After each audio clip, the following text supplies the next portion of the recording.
បែងមានជ័យទេសភាពប្របី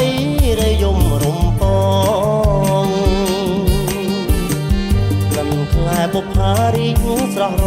ហងទិដ្ឋភាពបំប្រងឲ្យបងចងចាំរៀមមានវាសនាបានជួបកល្យាណអូនដាកំសាន្តនៅវត្តបាំងកំពីស្រីសន្យាថាឲ្យរៀមចាំ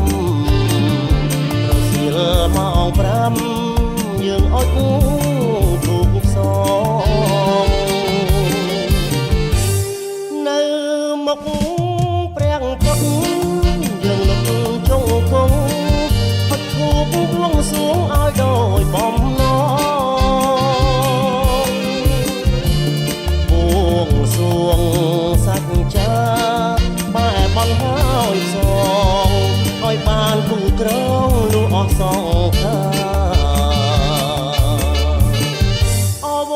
បាក់កម្មជួយចាំសំបត់ទៀងដាលអូនស្បត់ស្មាំងស្មងស្នេហាថាមិនក្បត់បងលងគ្រាមរណាបើក្បត់សន្យាសង្ខាក៏សូន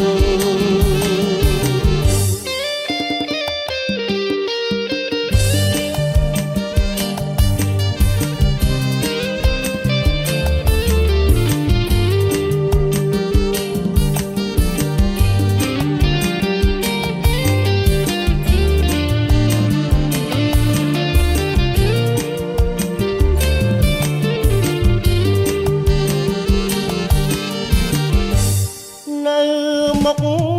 ព្រះពុទ្ធយើងលុតចុងគង់ឲ្យធូបបួងសួងឲ្យដោយបំណងបួងសួងសច្ចាបែបបន់ហើយស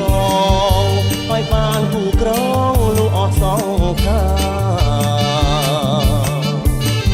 អវត្តបាក់កម្មជួយចាំសំបត្តិស្បត់ស្មាំងស្មងស្នេហាថាមិនក្បត់បងលុះគ្រាមរណាបើក្បត់សន្យាសង្ខាក៏សូ